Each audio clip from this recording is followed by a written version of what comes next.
नमस्ते भाई, स्वागत है आप सभी का आपके अपने YouTube channel exam with Ashok में। आशा करते हैं कि आप लोग स्वस्थ होंगे और तैयारी भी बढ़िया से कर रहे होंगे। आज का जो हमारा टॉपिक है वो रेस्पिरेशन है। साइंस 2026 जो एग्ज़ाम होने वाला है सीटेट का, उसके लिए बहुत ही इंपॉर्टेंट होगा। एक क्वेश्चन यहाँ से आना बिल्कुल फिक्स है, ठीक है ना। तो अगर हम रेस्पिरेशन की बात करें तो हमने क्या क्या पढ़ लिया है हमने पीछे क्लास में। आज की हमारी दूसरी क्लास है तो मैंने आपको वहाँ पे क्या क्या बता दिया है, पहले इस बात को आप समझ लीजिए। तो मैंने ये बताया था कि रेस्पिरेशन क्या होता है। भोजन से ऊर्जा मुक्त करने की क्रिया को ही क्या कहा जाता है, श्वसन कहा जाता है। ये बात ठीक है ना। फिर हमने श्वसन प्रकाश संश्लेषण की विपरीत प्रक्रिया बताया। फिर हमने बताया कि एक ऊष्माक्षयी प्रक्रिया है। फिर हमने बताया कि एनाबोलिज्म और कैटाबोलिज्म क्या है, उपापचय क्रिया क्या होती है, ठीक है ना। फिर मैंने बताया श्वसन की क्रिया कहाँ संपन्न होती है, माइटोकॉन्ड्रिया में संपन्न होती है। आपको मैंने फिर बताया माइटोकॉन्ड्रिया को कोशिका का भट्ठी या घर या चूल्हा कहा जाता है, ठीक है ना। ऊर्जा की मुद्रा कहा जाता है एटीपी को, ठीक है ना। ऑक्सीजन की अनुपस्थिति मतलब वायवीय और अवायवीय दोनों, ऑक्सी और एनऑक्सी हमने पढ़ा है, ठीक है ना। उसके बाद आज हम पढ़ेंगे, आज हम जो पढ़ेंगे, आज का जो मेरा टॉपिक है फिर ये है कि मानव श्वसन तंत्र के अंग कौन कौन से हैं, जरा बताइए। तो आपके सामने है कि मानव श्वसन तंत्र मतलब कि जो मनुष्य है जो सांस लेता है उसके कौन कौन से वो अंग हैं। मानव श्वसन तंत्र कौन कौन से हैं, जरा ये मुझे बताना है, ठीक है ना। तो सबसे पहले आप ये जानते हैं कि नाक है, ठीक। और नाक के बाद फिर नोजल कैविटी है। नोजल कैविटी के बाद फिर आपका क्या आ जाता है, फेरिंग्स आ जाएगा। फेरिंग्स एक ऐसा है जो डाइजेशन और आपका इसमें रेस्पिरेशन दोनों में यूज किया जाता है, ठीक है ना। उसके बाद ट्रैकिया आता है। ट्रैकिया के बाद फिर बढ़ जाता है ब्रोंकाई होता है। तो मैं यहाँ पे ये कहूँगा, आप ध्यान दीजिए कि नोज़ होता है, नोज़ मतलब नाक, और नोजल कैविटी अभी आपको समझा दे रहा हूँ, ठीक है ना। तो ये नाक कैविटी मीन्स नाक गुहा हो जाएगा, क्या होगा, नाक गुहा, ठीक है ना। फेरिंग्स जिसे हम ग्रसनी बोलते हैं, क्या कहते हैं, ग्रसनी बोलते हैं, ठीक है ना। श्वास नली, ट्रैकिया, ब्रोंकाई, लंग्स और डायफ्राम, ये इतने क्या होते हैं, श्वसन तंत्र के अंग होते हैं। तो ध्यान से देखिए अगर इस फिगर को, तो आई थिंक आपको दिख रहा होगा एक चीज़ यहाँ पे मैं आपको दिखाना चाहता हूँ। इसमें डायफ्राम, हाँ अब दिख रहा होगा ना आपको, फिगर दिख रहा है कि नहीं बताइए। अगर दिख रहा है तो देखिए ये क्या है, नोजल कैविटी है, ठीक है ना। और यही नोस्ट्रिल जो लिखा नोज है ये ओरल कैविटी, यहाँ पे इससे मतलब नहीं है, ये ओरल कैविटी होती है। फेरिंग्स और लैरिंग्स दो होते हैं। तो फेरिंग्स कहाँ होता है, मतलब कहने का भी बना देता हूँ। और उसके बाद फिर आपका यहाँ से आता है तो ये आपकी जो है वो क्या है, वो ट्रैकिया है। ट्रैकिया श्वास नली है। और फिर यहीं से क्या होता है, ये बंट जाती है, ठीक है ना, दो भाग में ऐसे ऐसे। तो ये एक फेफड़ा इधर चला गया और एक कहाँ चला गया, इधर चला गया, ठीक है ना। तो हम इसमें क्या कहेंगे कि यही ये वाली जो है हमारी ब्रोंकाई है। ब्रोंकाई कहाँ है यहाँ पे, ये देखो, राइट मेन प्राइमरी ब्रोंकाइज, ठीक है ना। ये ब्रोंकाइज है, मतलब कहने का है कि जो बढ़ता है ब्रोंकाइज है, ठीक है ना। फिर लेफ्ट है, राइट है, हमारा जो फेफड़ा होता है। तो मैं आपको अलग से फिगर में इसको जोड़ के बताने की कोशिश करता हूँ, देखो ध्यान से और आप समझने की कोशिश करिएगा। जैसे क्या है कि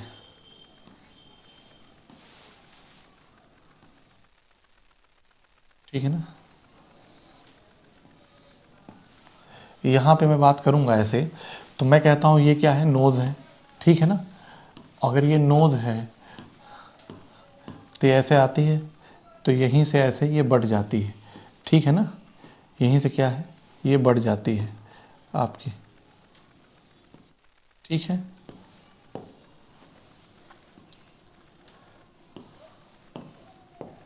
ये ठीक। अब ये क्या कहेंगे हम, ये हमारा, मेरी बात ध्यान सुनिएगा, ये यहाँ ऐसे ना करके हम ऐसे कर दें।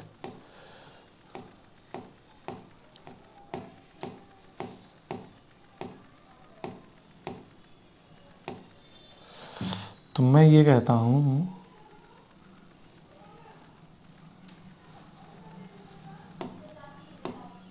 हाँ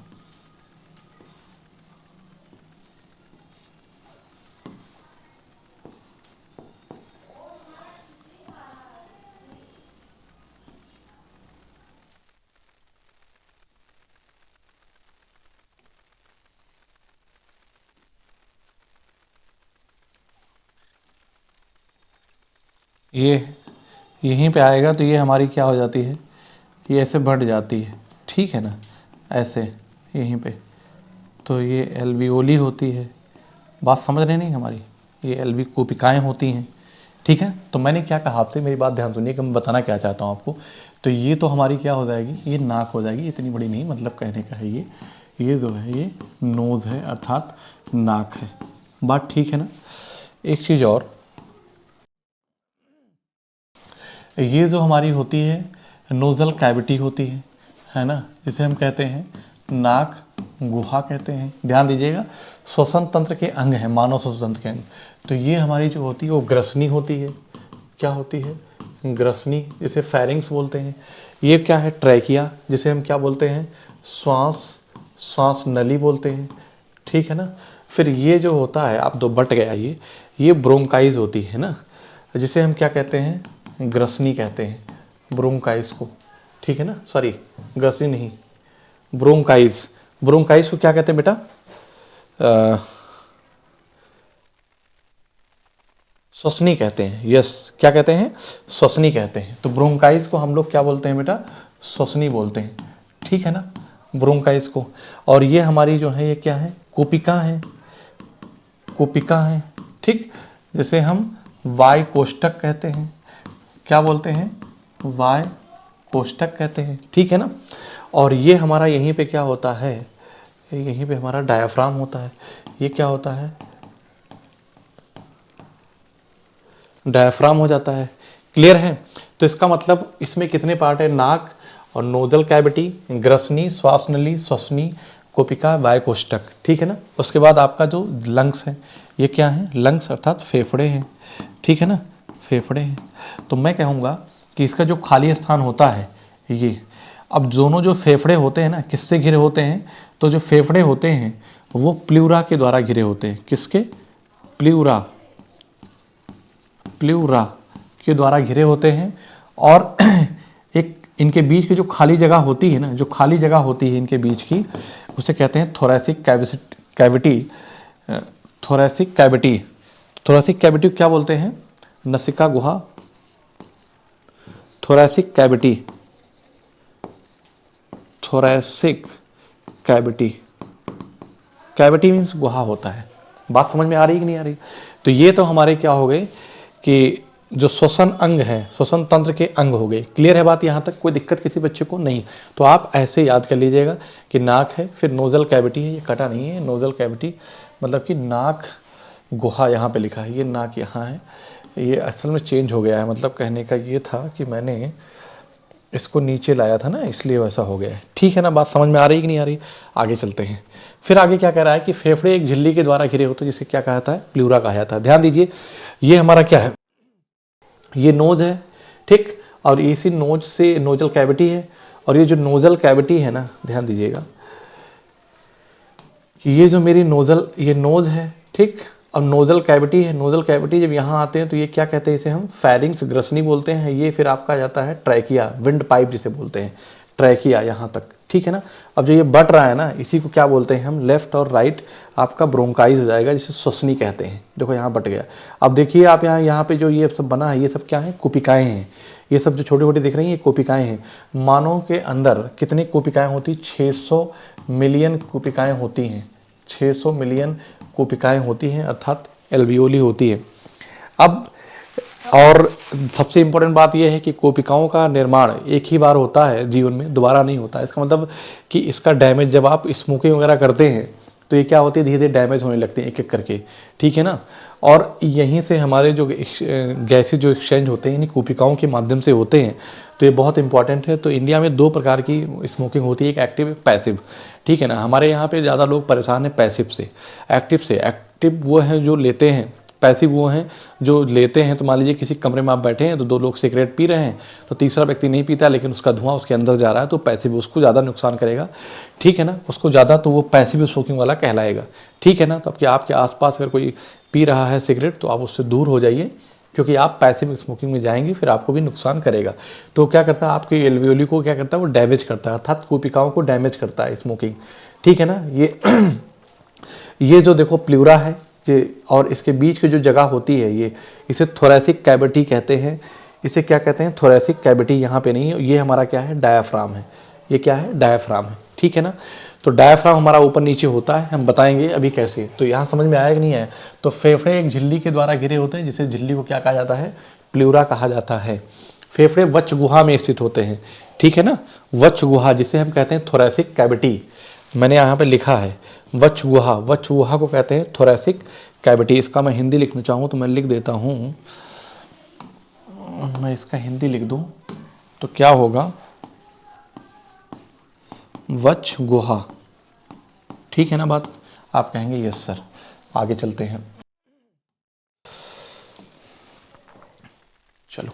तो कितने होते हैं, एल्वियोली की संख्या कितनी होती, 600 होती। मतलब मानव शरीर में कोशिकाओं की संख्या कितनी होती, 600 होती। तो बहुत सारी होती, ठीक है ना। हम सांस लेते हैं तो ये क्या होती हैं, ऑक्सीजन, मतलब गैस से भर जाती हैं। वक्षगुहा में गैसों का विनिमय वायु कोष्ठकों के द्वारा ही होता है। यही बात तो हम आपको समझा रहे थे। अब देखो, गैसों का विनिमय मतलब कि जब हम सांस लेते हैं, गैसेस जो एक्सचेंज हो रहा है वो वायु कोष्ठकों के द्वारा ही होता है। कैसे, इस बात को भी मैं समझाता हूँ आपको कैसे। ध्यान दीजिएगा कि मान लीजिए कि ये आपकी क्या है, ये एल्वियोली है, ठीक है ना। ये एल्वियोली है, ठीक है ना। और अब आप देखिए ध्यान से, आपने यहाँ पे सांस ले रहे हैं तो एल्वियोली क्या है कि इसमें गैस भर जा रही है। गैस कौन सी भरेगी, ऑक्सीजन। कौन सी गैस भरेगी, ऑक्सीजन। तो मैं कहता हूँ कि इसमें ऑक्सीजन गैस है। ये हमारी क्या है, ये कोशिका है। जब आपने सांस लिया तो ये कोशिका क्या हो गई, फूल गई, मतलब हवा से भर गई। अब मेरी बात ध्यान सुनिएगा, तो ये कहाँ आएगी, ऑक्सीजन कहाँ आएगी, हमारे ये सेल्स। मैंने कहा था कि सभी सेल में आती हैं, ठीक है ना। और सेल के अंदर क्या होता है, एक पार्ट क्या होता है, माइटोकॉन्ड्रिया होता है। तो जब हमने भोजन लिया C6H12O6, ये कहाँ है, इस समय सेल के अंदर माइटोकॉन्ड्रिया में है, ठीक है ना। तो अब मेरी बात आप ध्यान समझिएगा कि ये हमारी क्या है, ब्लड वेसल्स हैं। क्या है, ब्लड वेसल्स हैं। तो इसको मैं कहूँगा कि रुधिर वाहिकाएं हैं। ये क्या है बेटा, ये रुधिर वाहिकाएं, ठीक। तो इस ब्लड में क्या है, हीमोग्लोबिन है, हीमोग्लोबिन है। अब ये क्या करेगा, ध्यान सुनिएगा। अब यहाँ पे माइटोकॉन्ड्रिया में ग्लूकोज तो पहुँच गया, लेकिन ग्लूकोज जलेगा कैसे, तो कोशिकाओं के थ्रू जब आप यहाँ से जाते हैं तो ये हीमोग्लोबिन ऑक्सीजन को लेकर जाता है। ऑक्सीजन को लेकर जाएगा तो हीमोग्लोबिन ऑक्सीजन को लेकर गया, ठीक। किस फॉर्म में, ऑक्सी हीमोग्लोबिन के फॉर्म में। किस फॉर्म में बेटा, ऑक्सी हीमोग्लोबिन के फॉर्म में ये लेकर गया। बात समझ रहे हैं। जब यहाँ पे लेकर गया ऑक्सी हीमोग्लोबिन के फॉर्म में, तो यहाँ पे देखिए, यहाँ पे तो जैसे ही अब क्या करेगा, ये ऑक्सीजन और हीमोग्लोबिन क्या होंगे, ऑक्सी हीमोग्लोबिन ब्रेक हो जाएगा। किसमें, अब क्या करेगा कि जैसे ही सेल में पहुँचेगा, ठीक है ना, रुधिर वाहिकाओं में ऐसे लेके गया और सेल में पहुंचेगा तो जो ऑक्सी हीमोग्लोबिन है, ऑक्सी जो हीमोग्लोबिन है वह ब्रेक हो जाएगा ऑक्सीजन और हीमोग्लोबिन में, और हीमोग्लोबिन दोबारा वापस आ जाएगा नए ऑक्सीजन को ले जाने के लिए। और हमारा जो ऑक्सीजन है यहाँ आएगा। जब ऑक्सीजन यहाँ आएगा तो इसके साथ रिएक्शन करेगा तो क्या क्या बनेगा, तो आप कहेंगे कि CO2 बनेगा और H2O बनेगा। CO2 H2O और एनर्जी मिलेगी। तो जब CO2 ऐसे बार बार करेगा तो CO2 की माध्यम क्या होगी, इंक्रीज करेगा। अब आप कहेंगे सर ये ऑक्सीजन जाएगा कैसे उस हीमोग्लोबिन के साथ। तो मैं ये कहता हूँ कि हमेशा आप जानते हैं कि केमिस्ट्री में कि कोई भी चीज़ फ्लो होगा तो high concentration to low concentration, जिसे हम डिफ्यूज़न कहते हैं। तो विसरण प्रोसेस के माध्यम से क्या कहेंगे, विसरण, जिसे हम कहते हैं डिफ्यूज़न। डिफ्यूज़न, डिफ्यूज़न, ठीक। तो यहाँ पे क्या है, ऑक्सीजन की मात्रा ज़्यादा है तो हाई टू लो, इधर कम है तो यहाँ पे ऑक्सीजन जाएगा हीमोग्लोबिन के साथ मिलकर ऑक्सी हीमोग्लोबिन के फॉर्म में। और जैसे ही सेल के पास पहुँचेगा ऑक्सी हीमोग्लोबिन ब्रेक हो जाएगा ऑक्सीजन और हीमोग्लोबिन के फॉर्म में। तो हीमोग्लोबिन वापस आ जाएगा और ऑक्सीजन जाएगा, ग्लूकोज को क्या करेगा, बर्न करेगा। तो यहाँ से CO2 रिलीज करेगा। अब धीरे धीरे क्या होगा, बार बार ये प्रोसेस करने के लिए CO2 यहाँ पे ज़्यादा हो जाएगा। तो CO2 की मात्रा इस श्वास मतलब कि रुधिर वाहिका में क्या है, तुलना में ज़्यादा है। तो फिर इधर से गैसों का एक्सचेंज होगा। अब ये हीमोग्लोबिन के साथ CO2 आएगा, क्योंकि यहाँ पे CO2 की मात्रा ज़्यादा होगी, यहाँ पे कम होगी, तो हाई टू लो होगा। फिर डिफ्यूजन प्रोसेस के थ्रू यही यहाँ पे बाहर आएगा। ठीक है ना। तो यही जो प्रोसेस होता है इसे कहते हैं गैसेस एक्सचेंज, इसे हम कहेंगे इनहेल और एक्सेल।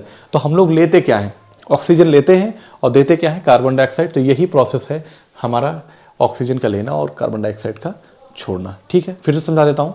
मैंने कहा जब हम सांस लेते हैं तो हमारे फेफड़े में बहुत सारी एल्वियोली होती है। वो एल्वियोली सारी ब्लड वेसल्स के थ्रू हमारे कहाँ सेल्स में जाती हैं, और सेल के अंदर क्या होता है, माइटोकॉन्ड्रिया होता है। ठीक है, जब हम सांस लेते हैं तो एल्वियोली फूल जाती है, मतलब उसमें ऑक्सीजन की मात्रा ज़्यादा हो जाती है, और ब्लड वेसल्स मतलब रुधिर वाहिकाओं में ऑक्सीजन की मात्रा कम है। तो केमिस्ट्री में कहते हैं कोई भी चीज़ फ्लो होगी तो high concentration to low concentration. इसका मतलब ये हो गया कि यहाँ से ऑक्सीजन हीमोग्लोबिन के साथ क्या करेगी, वो फ्लो होगी, यहाँ पे आएगी ऑक्सी हीमोग्लोबिन के फॉर्म में, और हीमोग्लोबिन ब्रेक हो जाएगा, ऑक्सी हीमोग्लोबिन ब्रेक हो जाएगा ऑक्सीजन और हीमोग्लोबिन के फॉर्म में। ऑक्सीजन आ जाएगा सेल के अंदर, जो माइटोकॉन्ड्रिया है वहाँ पे ग्लूकोज को क्या करेगा, बर्न करेगा, तो CO2 H2O और एनर्जी रिलीज होगी। इसका मतलब यहाँ पे CO2 धीरे धीरे ज़्यादा हो जाएगा। तो इस रुधिर वाहिकाओं में और सेल के तुलना में CO2 की मात्रा ज़्यादा होगी, तो यहाँ पे हाई टू लो कंसंट्रेशन होगा, तो यहाँ पे CO2 बाहर आ जाएगा। इसी को कहते हैं अंतावसन और उच्छ्वसन, मतलब कि इनहेल और एक्सेल। ठीक है ना, यही हमारा कहलाता है गैसेस एक्सचेंज। तो यहाँ पे पॉइंट था कि गैसों का विनिमय वायु कोष्ठकों के द्वारा होता है। कैसे होता है ये बात मैंने आपको यहाँ पे समझा दी है, कैसे होता है। बात सबको आई थिंक समझ में आ गई होगी। ठीक है ना, इस पॉइंट को भी मैंने आपको समझा ही दिया है। ठीक है ना, अगले पॉइंट की तरफ आते हैं। तो ये देखिए क्या है कि अभी मैंने ये भी बता दिया कि अंतःश्वसन क्या होता है और उच्छ्वसन क्या होता है। इनहेल मतलब जब हम सांस को अंदर लेना, अंतःश्वसन कहा जाता है। कैसे करते हैं ये आपको मैंने बता दिया। उच्छ्वसन सांस को छोड़ना। ठीक है ना, तो सांस को अंदर लेना क्या कहलाता है, सांस का अंदर लेना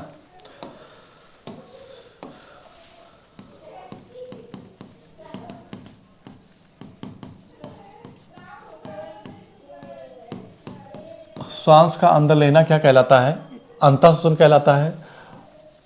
और सांस का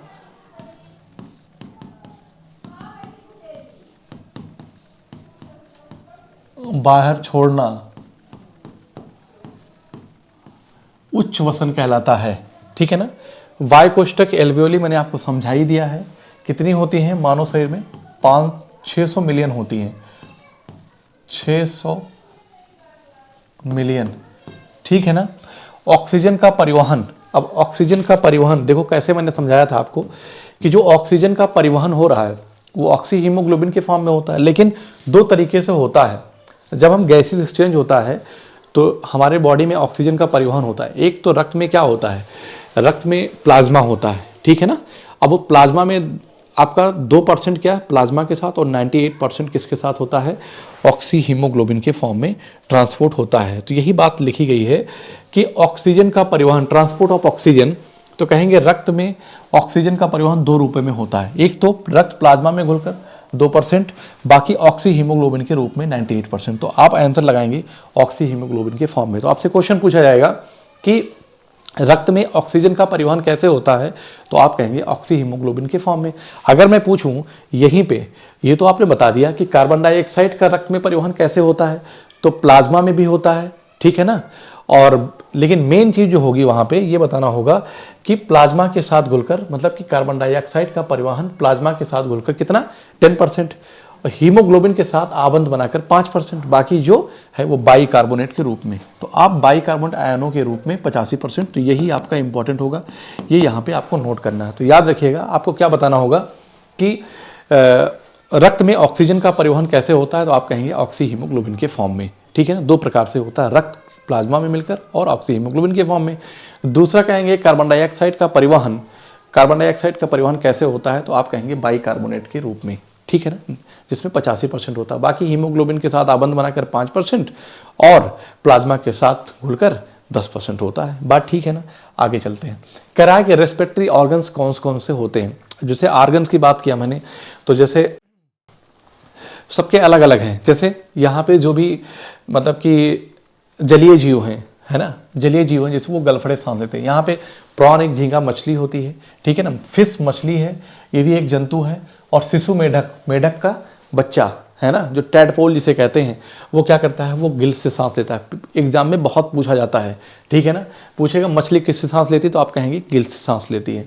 ठीक है ना, मेढक किससे सांस लेता है, और मेढक में कौन सा, टैडपोल, टैडपोल, इसका मतलब जब पानी में होता है तो शिशु मेढक वो किससे लेगा, वो गलफड़े से लेगा। अगर त्वचा की बात करें, स्किन से, तो जो आपका केचुआ होता है, त्वचा की बात करेंगे जो मिट्टी में रहते हैं, मतलब कि बिल वगैरह में रहते हैं, होल में रहते हैं, तो हम कहेंगे कि अर्थवार्म, केचुआ और मेढक।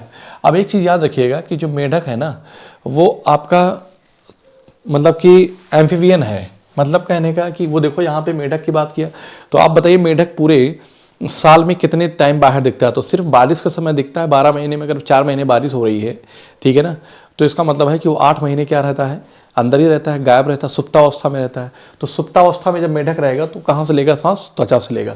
अर्थवार्म केचुआ बारिश में ही दिखाई पड़ता है, बाकी गायब रहता है, तो कहाँ से लेगा सांस, त्वचा से लेगा, ठीक है ना। श्वास नलिकाओं, ट्रैकिया, जितने इंसेक्ट होते हैं, कीट, तिलचट्टा वगैरह, ठीक है ना, वो किससे लेते हैं, श्वास नलियों से। तो आपको ये बात याद रखना होगा कि कौन से जो जीव जंतु हैं जो उनके जो रेस्पिरेटरी ऑर्गन्स है वो अलग अलग है। जैसे यहाँ पे तिलचट्टे की बात किया तो श्वास नली से लेता है, ठीक है ना। शरीर की सतह द्वारा, स्पॉन्जेज एक जंतु होता है जो उसके शरीर के द्वारा, उसमें क्या होते हैं, उसमें गैप होता है, तो उस शरीर से लेता है। मतलब कहने का उसका ऑर्गन क्या है, इंपॉर्टेंट है यहाँ पे, ठीक है ना, इंपॉर्टेंट है, ठीक। अब फेफड़ा, लंग से, जितने भी जो ह्यूमन बीइंग हैं वो सब किससे लेते हैं, फेफड़े से सांस लेते हैं, ठीक है ना। तो उभयचर कहेंगे, उभयचर किससे लेंगे, फेफड़े से लेंगे। जो सरीसृप होते हैं, जो पक्षी होते हैं, जो मैमल्स होते हैं, तो मैमल्स मतलब मानव, जो हाथी, घोड़ा, इंसान, ये सब किस में आ जाएंगे, स्तनधारी में आ जाएंगे, ठीक है ना। अब चमगादड़ भी स्तनधारी में आ जाती है, डॉल्फिन भी आ जाती है, ठीक है ना, और व्हेल मछली भी आ जाती है स्तनधारी में। तो जितने भी स्तनधारी होते हैं वो सभी किससे लेते हैं, फेफड़े से सांस लेते हैं, ठीक है ना। पक्षी की बात अगर करेंगे तो पक्षी किससे लेंगे, फेफड़े से सांस लेते हैं। सरीसृप जो रेप्टाइल होते हैं वो भी किससे लेते हैं, इसे लेते हैं। उभयचर जो होते हैं, जैसे यहीं पे अगर बात करेंगे तो जैसे मेढक है, मेढक जब मतलब कहने का कि मोस्टली किससे सांस लेता है, तो आप कहेंगे कि वो सुप्तावस्था में होता है ज़्यादातर, तो त्वचा से लेता है। नहीं तो मेढक का बच्चा गलफड़े से, गिल से लेता है। बाकी अगर बाहर रहेगा, ठीक है ना, बाहर रहेगा तो किससे लेगा, वो फेफड़े से सांस लेता है। तो एक ऐसा टैडपोल, मतलब कि फ्रॉग, मेढक एक ऐसा जंतु है जो ये कह सकते हो कि गलफड़े से भी सांस लेता है और त्वचा से भी लेता है और फेफड़े से भी लेता है। क्लियर है बात, आगे चलते हैं।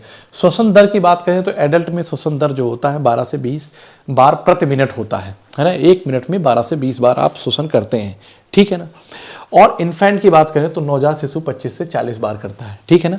जो श्वसन केंद्र होता है मेडुला ऑब्लंगेटा है। मस्तिष्क अलग से पढ़ाऊंगा, ठीक है ना। ब्रेन, तो ब्रेन के 3 पार्ट होते हैं, ब्रेन के 3 पार्ट होते हैं, मिड ब्रेन, हिंड ब्रेन और फोर ब्रेन। अग्र मस्तिष्क, मध्य मस्तिष्क और पश्च मस्तिष्क। तो हमारा जो ये मेडुला ऑब्लंगेटा, मतलब आप श्वसन का केंद्र जो होता है वो मेडुला ऑब्लंगेटा होता है। क्लियर है बात। अगर यहीं पे बात करें तो जो हमारा जब हम अंतः श्वसन करते हैं, तो एक बात मैंने यहाँ पे नहीं बताया कि जब, यही समझने वाली बात थी, यहीं पे लिख देता हूँ कि जब अंतः श्वसन होता है, अंतः श्वसन, जब अंतः श्वसन करते हैं तो जो पसलियां हैं कहाँ, ऊपर की, बाहर की तरफ, और डायफ्राम, आप सांस लीजिए ऐसे, बाहर की तरफ जा रही हैं, है ना, बाहर की तरफ जा रही हैं, ठीक, और डायफ्राम नीचे की तरफ, ठीक है ना। तो पसलियां बाहर की तरफ तथा डायफ्राम नीचे की तरफ गति करते हैं। तो लिख देना, अंतः श्वसन के दौरान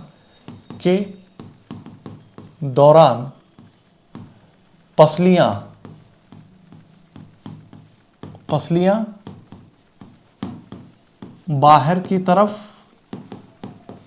एवं अंतः श्वसन के दौरान पसलियां बाहर की तरफ एवं पसलियां बाहर की तरफ एवं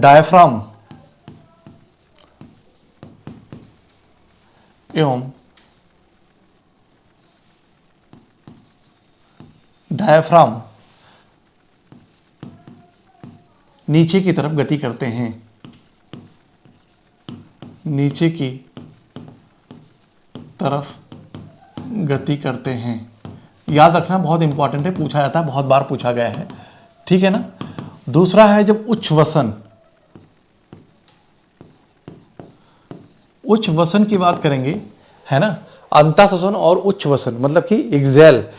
तो पसलियां उच्च वसन के दौरान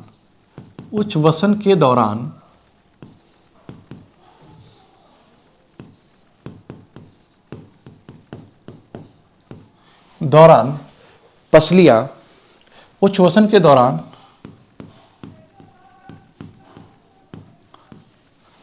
पसलियां अंदर की तरफ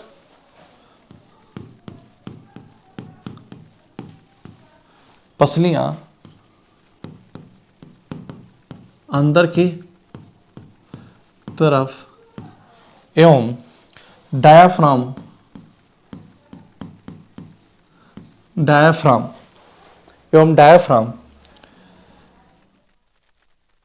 अंदर की तरफ एवं डायाफ्राम ऊपर की तरफ गति करते हैं, ऊपर की तरफ गति करते हैं। आप बात समझ रहे नहीं? इंपॉर्टेंट है, दोनों याद रखना। तो इनहेल और एक्सहेल मैंने दोनों पॉइंट लिख दिया। क्लियर है बात? यहां पे आगे हम बात करेंगे कि पौधों में गैसों का विनिमय कैसे होता है। तो पौधों में गैसों का विनिमय आप कहेंगे दिन और रात की बात करें तो प्रकाश फोटोसिंथेसिस दोनों और श्वसन दोनों और दिन में दोनों होता है। प्रकाश संश्लेषण भी होता है और श्वसन भी होता है। लेकिन यहीं पे बात करें रात में तो प्रकाश संश्लेषण नहीं होता, क्योंकि प्रकाश संश्लेषण के लिए सनलाइट की आवश्यकता होती है, ठीक है ना। लेकिन श्वसन के लिए सनलाइट की आवश्यकता नहीं होती। इसीलिए कहते हैं कि रात में पेड़ क्या करते हैं कि कार्बन डाइऑक्साइड छोड़ते हैं, ठीक है ना। प्रकाश संश्लेषण होगा तो ऑक्सीजन बनेगा, प्रकाश संश्लेषण हो नहीं रहा है, श्वसन हो रहा है, तो इसका मतलब पौधे हमेशा क्या करते हैं कि कार्बन डाइऑक्साइड छोड़ते हैं, ऑक्सीजन छोड़ते हैं और कार्बन डाइऑक्साइड मतलब कहने का है कि लेते हैं, ठीक है ना। जब प्रकाश संश्लेषण ही नहीं होगा तो उस समय क्या होगा कि वो ऑक्सीजन छोड़ेंगे नहीं, तो वहां पे क्या होगा कि कार्बन डाइऑक्साइड की मात्रा ज्यादा हो जाती है। क्यों? क्योंकि जिस पेड़ के नीचे आप रहेंगे तो जब प्रकाश संश्लेषण नहीं हो रहा है, प्रकाश संश्लेषण हो नहीं रहा है, तो कार्बन डाइऑक्साइड वो ले नहीं रहे हैं, ऑक्सीजन दे नहीं रहे हैं, ठीक है ना, और कार्बन डाइऑक्साइड ले नहीं रहे हैं, तो इसका मतलब इकट्ठा हो रहा है। तो इसका इसीलिए क्या होता है कि रात में पेड़ के नीचे आप जब सोते हैं तो लगेगा कि आपको कोई गला दबा रहा है, गला नहीं, मतलब कहते हैं आप भूत है। आप क्या कहते हैं? भूत है। भूत कुछ नहीं रहता है। आप बात समझ रहे हैं नहीं समझ रहे? क्योंकि वहां पे कार्बन डाइऑक्साइड की मात्रा ज्यादा हो जाती है तो आपको लगेगा सफोकेशन होने लगता है, तो आपको लगता है कोई गला दबा रहा है। समझ बात आई कि नहीं आई? तो आप दोनों बात याद रखिए कि श्वसन दिन और रात दोनों होता है, लेकिन प्रकाश संश्लेषण केवल दिन और दिन में होता है। आगे हम बात करेंगे कि पौधों में गैसों का विनिमय, जैसे मैंने कहा गैसेस एक्सचेंज हुआ तो हमने इनहेल और एक्सहेल किया ह्यूमन बॉडी में, लेकिन पौधों में गैसों का विनिमय कैसे होता है कि गैसों का विनिमय रंध्रों एवं वात रंध्रों के द्वारा होता है। रंध्र क्या होते हैं? तो रंध्र को कहते हैं, जैसे पत्ती है, ये पत्ती थी, अब इस पत्ती में क्या होगा कि इसमें छिद्र होता है। क्या होता है? ओपन स्टोमेटा, ठीक है ना, और क्लोज स्टोमेटा। तो इन्हीं छिद्रों के द्वारा ही क्या होता है? गैसों का विनिमय होता है। तो आपसे पूछा जाएगा कि पौधों में गैसों का विनिमय किसके द्वारा? रंध्रों एवं वात रंध्रों, है ना। वात रंध्र को लेंटिसेल बोलते हैं। वात रंध्र क्या होता है कि जो पेड़ होता है, पेड़ की डंठल होती है, देखिए यहाँ पेड़ लगा है तो यहाँ पे क्या है? इनके छिद्र होते हैं, मतलब पत्तियों के अंदर जो छिद्र होते हैं उसे रंध्र बोलते हैं, और जो उसके तने में जो छिद्र होता है उसे हम लेंटिसेल अर्थात वात रंध्र बोलते हैं। तो गैसों का विनिमय, पौधों में गैसों का विनिमय रंध्रों एवं वात रंध्रों के द्वारा होता है, ठीक है ना। द्वार कोशिकाएं, अब आप यहीं पे ध्यान दीजिएगा कि द्वार कोशिकाओं द्वारा रंध्रों का खुलना एवं बंद होना सुनिश्चित करती हैं। तो द्वार कोशिकाएं होती हैं, ठीक है ना, और उन्हीं के माध्यम से ही जो ये आपके रंध्र हैं, मतलब कि जो पत्तियों में पाया जाता है छिद्र, उन्हीं के माध्यम से ही क्या होता है? ये खुलती और बंद होती है। क्लियर है बात? अगर हम बात करें वाष्पोत्सर्जन की, है ना, वाष्पोत्सर्जन पौधों के वायवीय भागों से जल का वाष्प के रूप में उड़ जाना वाष्पोत्सर्जन कहलाता है। अब वाष्पोत्सर्जन की इंपॉर्टेंट चीज ये है कि इस वाष्पोत्सर्जन की दर को किससे मापा जाता है? तो आप कहेंगे वाष्पोत्सर्जन की दर को पोटोमीटर से मापते हैं। किससे मापते हैं? पोटोमीटर से। बताओ यहां तक सब कुछ क्लियर है? अगर समझ में आया है तो बताओ एस लिख कर और कमेंट करके बताओ कि सब कुछ सर समझ में आ गया है। कहीं कोई दिक्कत है तो आप कमेंट में पिन करिए, ठीक है। ये कहा है कि वाष्पोत्सर्जन, है ना, वाष्प का उत्सर्जन, पौधों के वायवीय भागों से जल का वाष्प के रूप में उड़ना ही क्या कहलाता है? वाष्पोत्सर्जन कहलाता है। और वाष्पोत्सर्जन की दर को हम पोटोमीटर से मापते हैं, जो कि बहुत इंपॉर्टेंट है। ये पॉइंट आप याद रखना, ठीक है ना। तो आज के लिए इतना ही रखते हैं और इसके एमसीक्यू लेके आपको अगली क्लास में मिलते हैं। तब तक के लिए आप सभी को जय हिंद।